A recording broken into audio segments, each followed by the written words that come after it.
All right, and we're back to finish off counting down the top 50 players in the NBA under 25 years old ahead of the 2021 NBA season. Full reminder, in case you didn't watch the last video, I would highly suggest you go do that. But this article is from June. So some of the guys listed in this article that were under 25 at the time are now slightly over 25. Ben Simmons is one of those guys. So just so you know, when he shows up, don't come yelling in the comment section saying, oh, he's over 25. He's like 20 days over 25. Just accept it and move on. So just giving you the heads up for that. We covered RJ Barrett in the last video, which means we're on to Mikal Bridges. And he was arguably the third most important or fourth most important player on the Phoenix Suns this past season. His 3.0 VORP, which is value over replacement player, was the second highest on the team. I believe he was behind Chris Paul. His 8 win shares were the third highest behind Deandre Ayton and Chris Paul. So Mikal Bridges was underrated, and is one of the unsung players in the NBA currently. He made 42.5% of his threes last year. He's phenomenal. And he's a great defensive player as well. So he's a bit of a do-it-all kind of guy. I don't know if he'll ever get the opportunities to be a star player or be a starter that has to score at a high level consistently. But for right now, he's one of the better, you could say, role player stars in the league right now. Someone who is definitely on the up and up. 23, Jarrett Allen, just a solid overall player. He's always going to get you over 10 points per game. The rebounding is going to be good. Per Thursday, commencing about 12 boards, 15 points. So a very solid player, good rim protector as well. There's a reason Cleveland decided to, open up and pay him a little bit to keep him around. The Cavaliers were very good about him moving forward. They have him a little bit as well. So Jarrett Allen, to me, is a very solid NBA player, but he doesn't have the ceiling of some of the guys we're going to talk about here in a couple of minutes. Dejounte Murray suffered that ACL tear in 2018, really set him back quite a bit, but he's finally getting back to where we thought he would be early on in his career. Still a very good defensive player. He needs to develop a more efficient three-point shot, but right now he's getting more involved as a facilitator, still a good defensive player. So I think he's going to be one of the centerpieces of this next era of San Antonio Spurs basketball. What that looks like, I don't really know. But for now, it looks like he's going to be Dejounte Murray. 21, Collin Sexton. I'm up and down about Collin Sexton. Because, yes, he scores quite a bit. And he averaged about 24 points per game this past season. Not a good defensive player. That's fine. A lot of guys on this list are not good defensive players. But he's on ball so much. I mean, his usage rate is so high. And that takes away from all our guys on the team because he has to be on the ball to create so many shots for himself. It kind of gets the offense stuck in the muck. And that's why the Cavaliers are kind of looking to potentially trade him this offseason because he's on ball so much. It takes away from the rest of the team when you're on the offensive end. But still, such a good scorer that I think I had to include him in the top 25 based on what he's done so far. Will he fall off? Will he drop back? Especially if he's traded to our team, I think that's certainly a possibility. For now, I have him up at 21. The All-Star caliber players. Jaren Jackson Jr. leads us off. I'm throwing out this past year of Jaren Jackson Jr. I think he played 11 games. He was hurt, wasn't himself. So I'm not going to include an analysis of this past year. All I know is that he was very good, almost hit 40% of his threes in his second season in the NBA.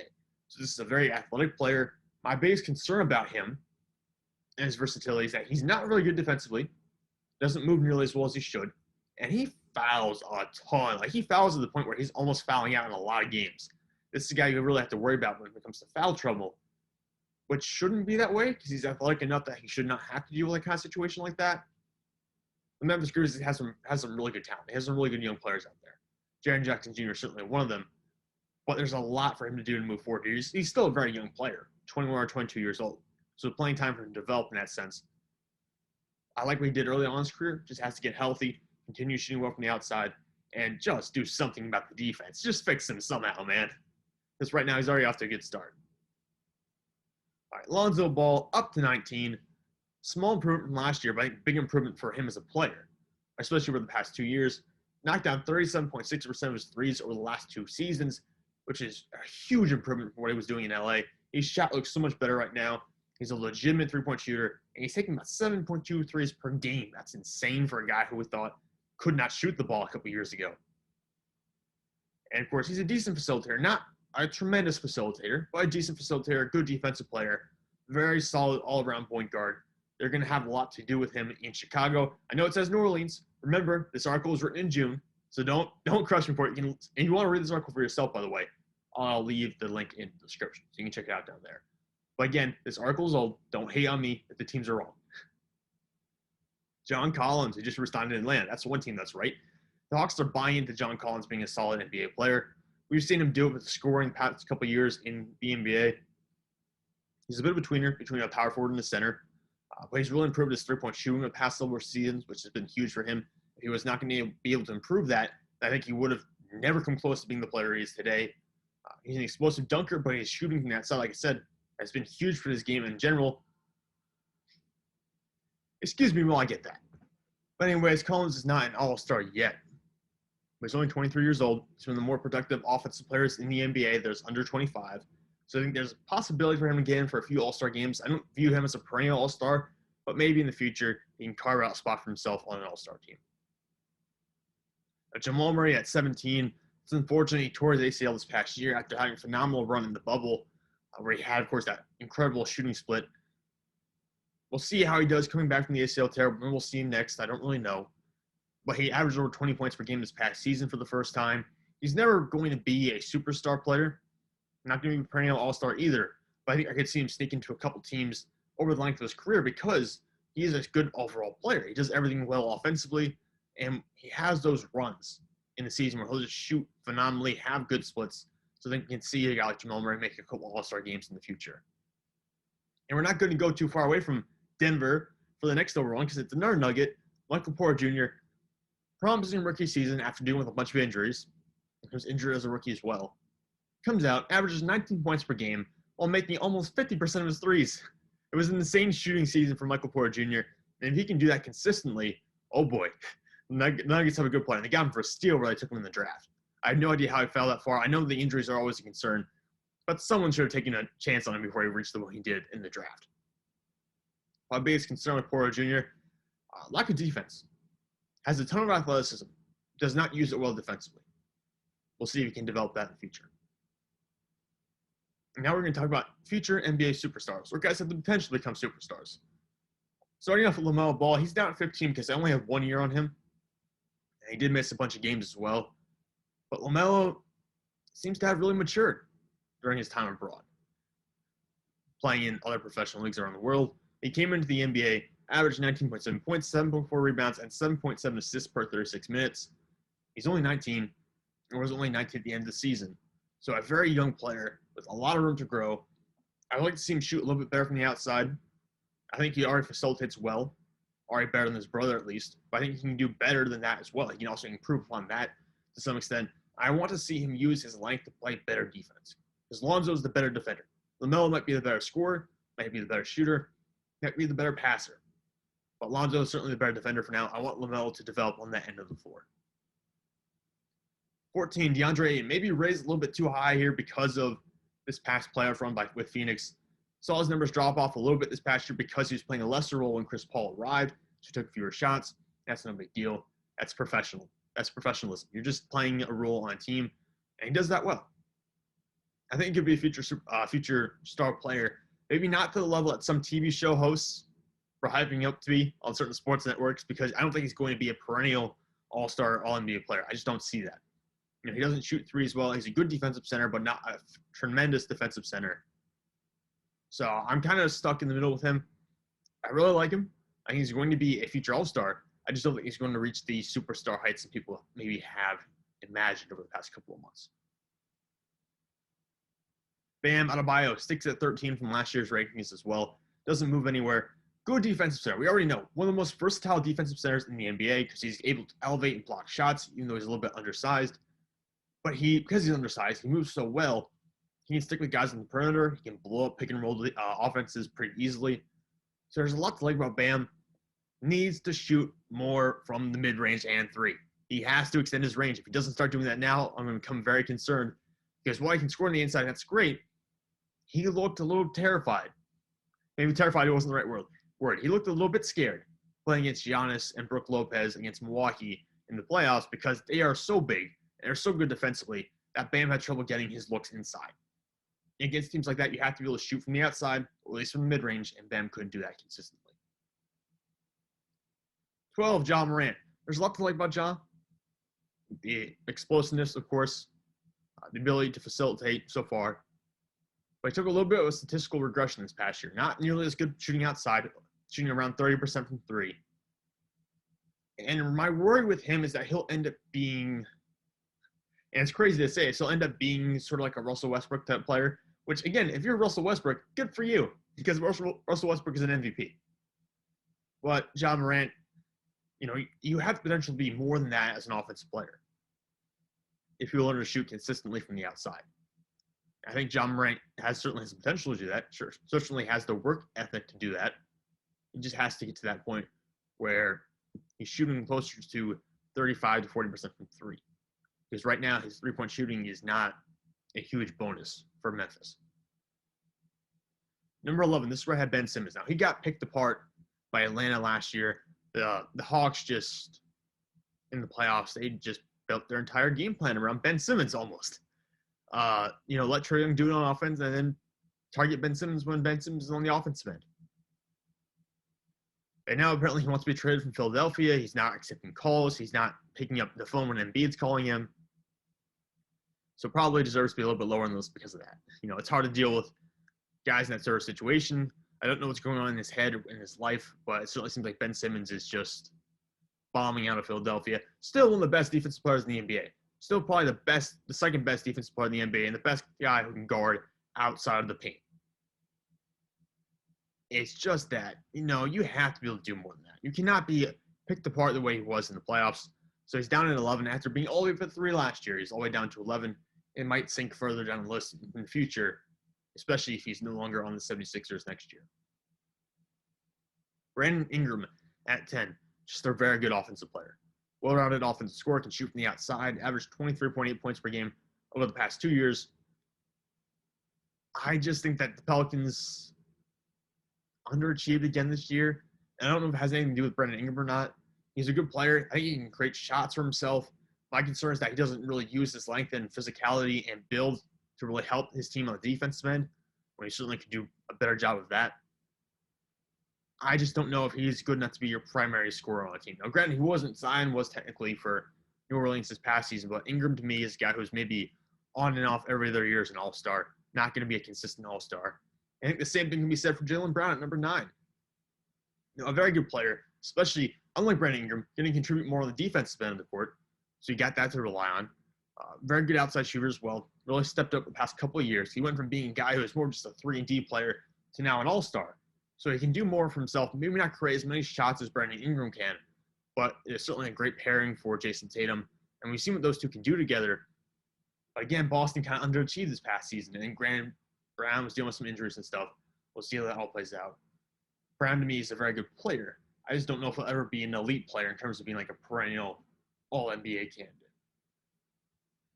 SGA, Shai Gilgeous-Alexander. I almost fell on my chair when I read a tweet earlier this offseason saying that the Thunder were shopping SGA. I just couldn't believe it.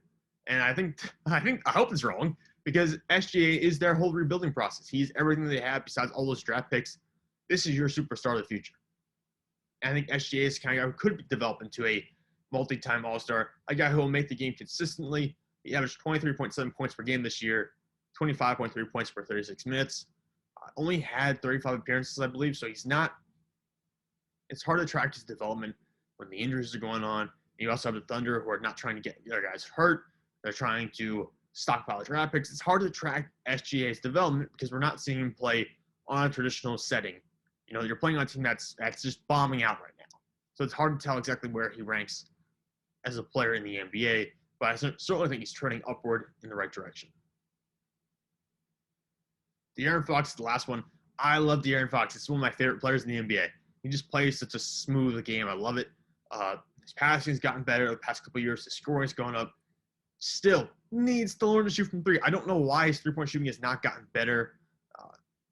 That's something he absolutely has to elevate if he ever wants to be an All-NBA player, which is why he's not in the top-tier perennial All-NBA player situation, because he does not shoot well from the outside. He can still make defense plays, even though he's not a great defender. I'm just hoping that he improves from 3, because if he does, he's going to be one of probably the 5 best point guards in the NBA someday. Perennial All-NBA player Zion Williamson kicks it off. Again, issues. Not as good defensively as it can be, because I think it takes a lot of effort to move that giant body around. So Does not put in the effort defensively that you would hope he would. Does not offer a ton of rim protection despite being very springy. And does not shoot well from three right now. He shoots, like, he can make shots. He can have hot nights. But he's not consistent. He's not consistent in taking those threes. So I want him to shoot more. His passing and handling is good enough right now, but could be better. And again, defense. He's up here in the top tier at 6 because he's so good in the paint. He's just unstoppable right now. He won't be that player forever.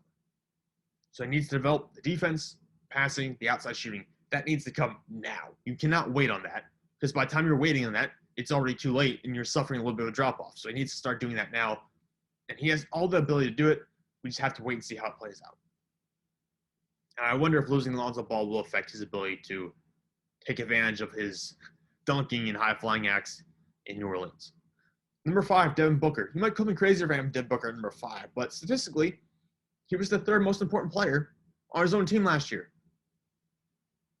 I mean, most advanced stats would say that Chris Paul and DeAndre Ayton meant more to the Phoenix Suns than Devin Booker. I still have Booker at 5 because he's a phenomenal player. He's not Kobe Bryant, no. Whoever was comparing him to Kobe Bryant, I think it was on ESPN. That's so wrong. Kobe Bryant was good defensively. Devin Booker is not a plus defender right now. But he's still a great outside scorer. He can do a little bit of everything. He can assist, he can rebound. So he's a bit of a do-it-all guy on offense. And you saw what he did in the playoffs for a large stretch of games. He's still kind of vanished at points, though, so he's not necessarily a consistent striker at this point. I think he can be an elite player. I think he can be an all-NBA guard. But it's still more of a – we're waiting for the thing that will blow us off our seats. You know, even though Phoenix made the finals this year, I still never felt entirely blown away by Devin Booker. And he scored, about 70 in a game before, and I still at that point never felt blown away. So we'll see if that point ever happens for me. So I have Devin Booker at 5. That's still pretty good for him. I think he's going to be one of the future players, one of the future All-NBA players in this league. But for now, I'm maybe not as overwhelmed or overwhelmed by him as other people. Trae Young at number 4. We'll see if this guy's game takes a little bit of a hit next year when the NBA stops calling those fouls where the guys they throw their bodies into defensive players. The NBA is not going to be calling that next year. They're told their reps they're not going to be doing it. You know, that's a definitive change they're making. So we'll see if Trae Young's production takes a hit. I'm willing to bet it won't. You know, he averaged 29.6 points in his 2nd season in the league. Now, he's always going to be a guy getting 25 and 9 in terms of points and assists. The issue, again, doesn't play defense. You know, just doesn't do it. Outside scoring, shoots a high volume of threes, not high percentage necessarily, but, you know, that's fine for taking a lot of threes, I guess. So maybe the scoring efficiency should go up. Hopefully he'll learn to play defense at some point in his time in the NBA. And again, has to maybe redevelop his offensive game plan. Not redevelop his offensive game plan, but focus on trying to draw fewer fouls, because you're not going to get the calls forever, and you might not even get them starting this year. But again, he was so dominant in the playoffs, though, that I think anything lower than 4 trading will be criminal. Some people would probably have him higher than number 3, where I have Donovan Mitchell. Donovan Mitchell, to me, is just more of a hustle player on both ends of the court. Plays some defense, as opposed to Trae Young, who doesn't play any. Mitchell is a great three-point shooter. Well, he's significantly better than Trae Young. Made 38.6% of his threes while attempting 8.7 of them per game. So a very underrated three-point shooter, in my opinion. And again, Mitchell does a little bit of everything. He's been a huge part of Utah being successful over the past couple of years. It's just that, again, they just failed to succeed in the playoffs, and part of it's Rudy Gobert. Is part of it coaching? I don't really know. Guess we'll find out very soon, next couple of years. Number 2, Jayson Tatum. There's a reason Kevin Durant saying this guy's next for Team USA in the Olympics. Jayson Tatum is next. He's one that's going to be one of the best players in the NBA someday. He's going to be a top 10 guy. I know some people from last year who had him already on the verge of being a top 10 player in the league. But his shooting splits over the past couple of years have been tremendous. He's a good two-way player, not an elite defensive player, but certainly better than most of the guys we've discussed up to this point, better than Donovan Mitchell, better than Trae Young. Again, with a few more defensive improvements, maybe he'll get a couple all defensive selections in his career. It's possible for him. It's not possible for a lot of guys we've already talked about. And he just creates so many shots for himself. I'd like to see him create a little bit more for his teammates, but right now, he's already the second best player in the league under 25 years old. And number 1, was it ever in doubt? It's Luka Doncic. Just watch what he did in the Olympics this past year. Just watch some of the games he had. You know, he was tremendous in the Olympics.